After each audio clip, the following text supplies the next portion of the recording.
Bonjour à tous. Je m'adresse aux commerciaux qui vont être en charge très prochainement d'encadrer les clients qui vont passer ou qui vont migrer d'Advance Concrete vers Revit. On va parler ce coup-ci du ferraillage manuel.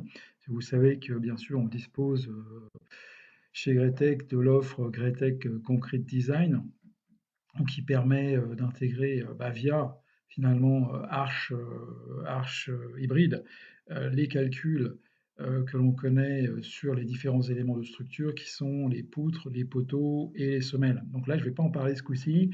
Joseph s'en est chargé, il s'en chargera encore. On va regarder comment utiliser vraiment Revit et le ferraillage vraiment purement Revit. Alors, donc voici ce modèle.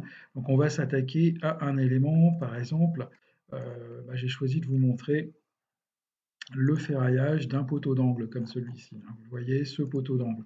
Alors je vais m'aider bien sûr des fonctionnalités de Revit, mais aussi les fonctionnalités du Power Pack. Ici, je dispose du Power Pack dans sa dernière version et je vais pouvoir, pour ce poteau, créer directement, à l'aide du générateur de feuilles, une mise en page. Donc je clique ici, c'est très simple. Donc là, la mise en page, ça correspond dans Advance Concrete en fait au dessin de ferraillage. Donc ça automatise la mise en place des différentes vues nécessaires à la construction et à l'interprétation du plan de ferraillage. Donc ici, on va choisir simplement pour le poteau deux vues, hein, une vue de dessus et une élévation. Pour chacune des vues, je vais pouvoir choisir bien sûr un gabarit. Donc j'ai mis au point un gabarit de ferraillage. Vous voyez, on va choisir aussi une échelle. Donc ça, c'est très très pratique. Donc Revit est à l'aise avec ça. Et ensuite, on va pouvoir choisir une mise en page, un format de mise en page, un gabarit de feuille en fait, ça s'appelle un gabarit de feuille dans Revit. Donc on a un gabarit qui permet d'avoir du format A3, du format A4 par exemple, ici en paysage. Alors une fois que j'ai choisi donc ces différents réglages, je valide. Et donc automatiquement, vous allez voir, on va récupérer une feuille, une nouvelle feuille au niveau de l'arborescence Revit ici. Donc une feuille qui bien sûr va prendre en compte la vue de dessus et l'élévation de face. Donc dans un cartouche bien sûr personnalisé, vous voyez ici, un cartouche A4 ici. Alors pour vraiment placer ces armatures, le Power Pack a aussi créé, quand j'ai cliqué sur la création de la feuille, j'ai non seulement la feuille, mais j'ai aussi les vues de détail. Ici, une vue de dessus qu'on retrouve, comme ceci, et bien sûr la vue de face, comme cela. Alors, je vais les mettre côte à côte, très rapidement, comme ceci. Je vais les mettre côte à côte, et puis pour ferrailler, je peux bien sûr utiliser Revit pur, avec bien sûr dans le ruban structure l'accès aux armatures. Donc ici, on va accéder aux armatures, et vous voyez bien sûr la large bibliothèque d'armatures et le code forme disponible ici dans Revit, hein. Donc ici, je vais me déplacer sur la vue de dessus, comme ceci, pour placer des cadres. Donc ici, alors bien sûr, j'ai un choix de diamètre. On choisit bien sûr son diamètre, on choisit le type d'armature, et on voit qu'on peut, il y a une reconnaissance de forme automatique, hein. Donc Revit reconnaît mon poteau, et par exemple, avec la touche Tab, je vais pouvoir indiquer, ça vous ne le voyez pas, j'utilise la touche Tab pour indiquer la position des crosses. Donc voilà, donc l'acier se crée, vous voyez, donc il y en a un seul qui a été créé au départ. Donc parce que, évidemment, si j'avais voulu aller jusqu'au bout, j'aurais pu dire, bah tiens, on va donner un nombre fixe ou alors un espacement. On travaille plus en tant qu'espacement. Je vais donner l'espacement ici, exprimé en millimètres, hein. Donc ici, bon, je recommence à exprimer en millimètres. Vous voyez, là, on est à 152, je vais passer à 200, je valide, et automatiquement, vous voyez, les aciers vont se décliner ici sur ma vue, sur mon élévation. Alors je recommence ici, hein, pour que ça soit plus clair, espacement maximum. Voilà, 100, ça ne me convient pas, je rentre 200, je valide et j'ai des espacements, bien sûr, ici tous les 20 centimètres. Alors ça, c'est la méthode traditionnelle dans Revit, hein, donc on peut tout modifier. On peut modifier, bien sûr, maintenant le diamètre de la barre, on peut modifier ses espacements, etc. Hein, donc tout est parfaitement accessible. Donc moi, ce que je vais faire, par contre, c'est je vais automatiser un petit peu cette procédure de mise en place des aciers à l'intérieur de mon poteau. Alors je vais effacer cet acier ici. Donc, je vais revenir sur, par exemple, l'ensemble de ces vues, et je vais prendre en main les modules, hein. Donc Et dans ces modules, on retrouve bien sûr les Revit extensions fournies par Autodesk à tous les clients Revit. Et donc, on retrouve ici ce qui correspond dans Advanced Concrete alors au style de ferraillage automatique.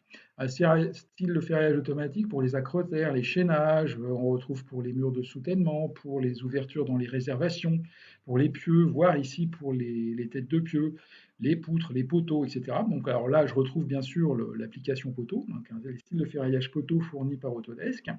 Donc ça, c'est très, très pratique. Alors, on me demande de sélectionner un élément, donc je vais tout simplement sélectionner mon poteau ici avant d'appliquer ce style de ferraillage ici.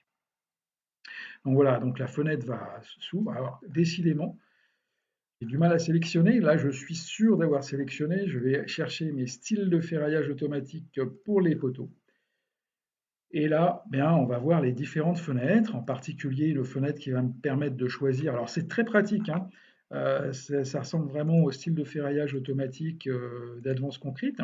On retrouve bien sûr ici les différents types de barres, ici donc les barres longitudinales, mais ensuite les cadres, les barres supplémentaires. Alors bien sûr, pour les barres, je vais choisir à la lecture d'une minute de calcul. Alors, on n'est pas dans les BIM designers ici, donc ça signifie que le projeteur a en main soit des diamètres, soit des, comme on le verra, des sections d'acier. Alors, on va pouvoir aussi, bien sûr, rentrer les angles des barres en extrémité, hein, bien sûr, en extrémité supérieure, en extrémité inférieure. On va pouvoir aussi, bien sûr, préciser le nombre de brins d'acier sur chaque face de mon poteau. En ce qui concerne les cadres, on voit ici, bien sûr, choix du diamètre. On va passer ici en HA8.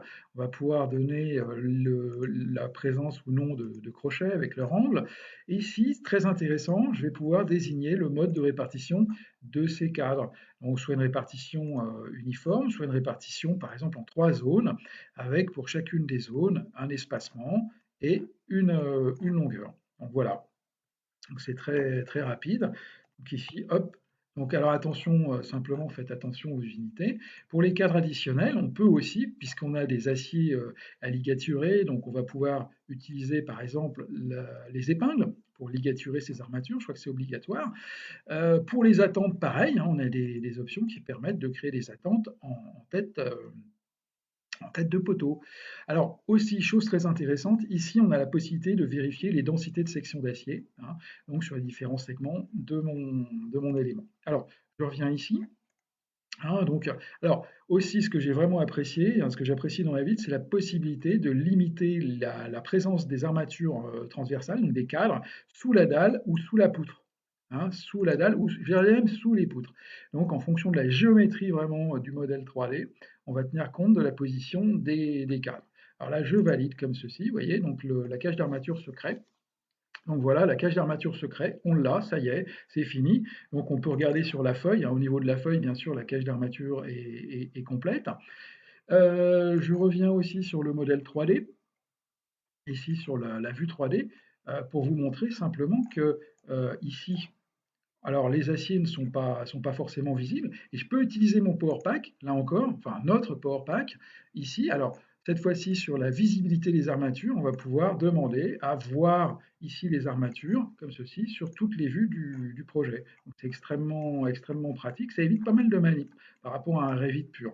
Alors ce que je voulais vous expliquer, c'est que ces cadres, ils tiennent compte de la hauteur de la poutre, c'est-à-dire si je modifie la hauteur de ma poutre, alors je prends, pardon, je vais prendre le modèle qui est ici, hein, donc euh, on va annuler la modif que j'ai faite un peu trop rapidement. Donc je prends cette poutre, donc je vais dupliquer, hein, j'ai dupliqué cette poutre pour créer une hauteur ici, comme ceci, de 95, vous voyez, donc c'est très simple. Elle existe déjà, bah, c'est formidable. Si elle existe déjà, il n'y a plus qu'à l'utiliser telle qu'elle, hein.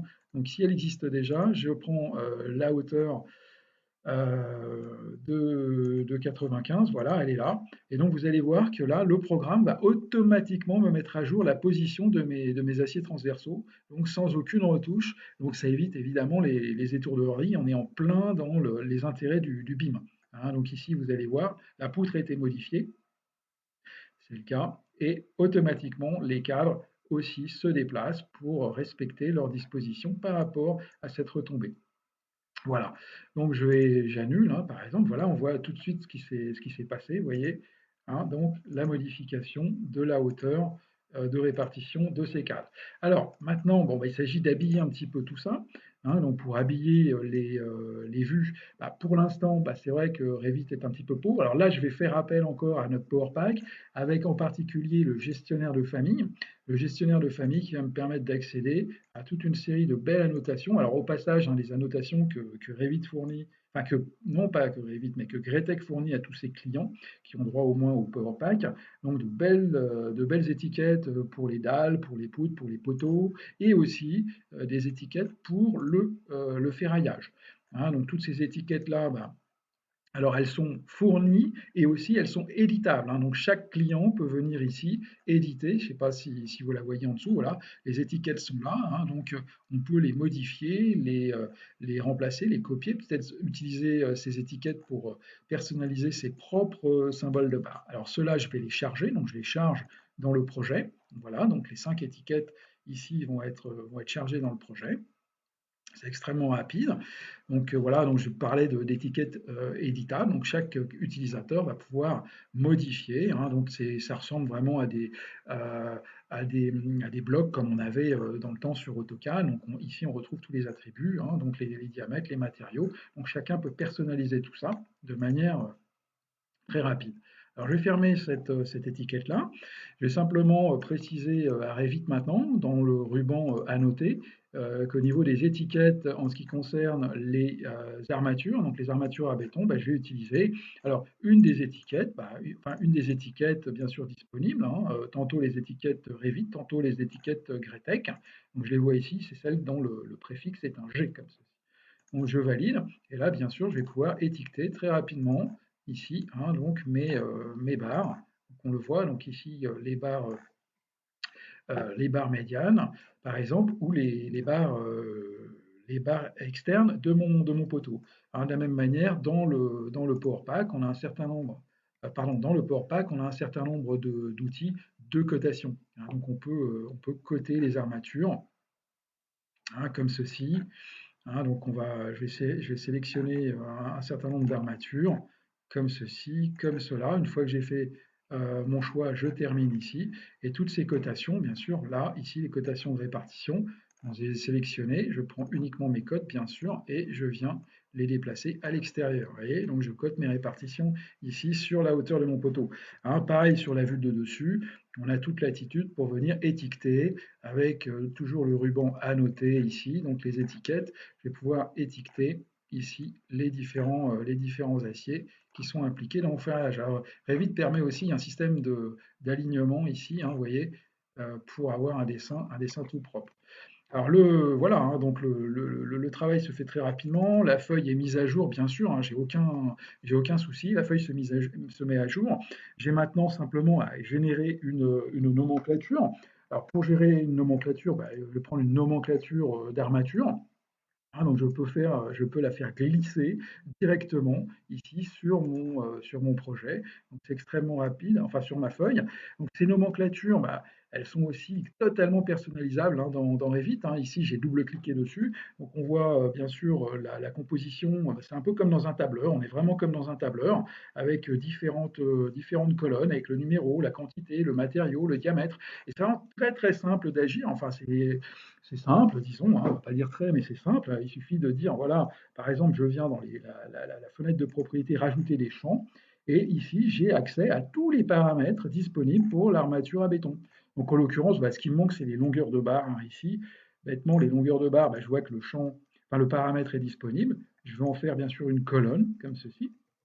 Hein, voilà. Alors, cette longueur, bah, je peux aussi la travailler, hein, puisque ici, cette longueur, je vois elle est un peu brutale, hein. On a des longueurs en millimètres, c'est pas comme ça qu'on a l'habitude de les voir. Donc, chacun, peut-être même Gretek, lors de la fourniture de templates, pourra venir sur la mise en forme et dire que les longueurs de barre, on vient modifier un petit peu le format et choisir des unités cohérentes. Par exemple, on va les exprimer en mètres avec deux décimales, comme ceci, et en prenant le soin de ne pas faire figurer les unités. Hein. On peut aussi demander à aligner ceci, par exemple, sur le centre, hein, pour avoir ce résultat. De même que le libellé ici, longueur de barre, qui est un petit peu long et qui est proposé par Revit, on peut venir le modifier. Donc chacun peut modifier ses entêtes de nomenclature comme ceci. Voilà. Une fois que la nomenclature est bien au point, il suffit bien sûr, il n'y a rien à faire, hein, on est dans Revit, il suffit de retourner sur la feuille et la feuille est prête à être imprimée, à être éditée. Voilà. Bon, ben, je vous remercie pour votre attention. J'espère que ça vous donne une meilleure idée de Revit et du ferraillage dans Revit en particulier. Merci.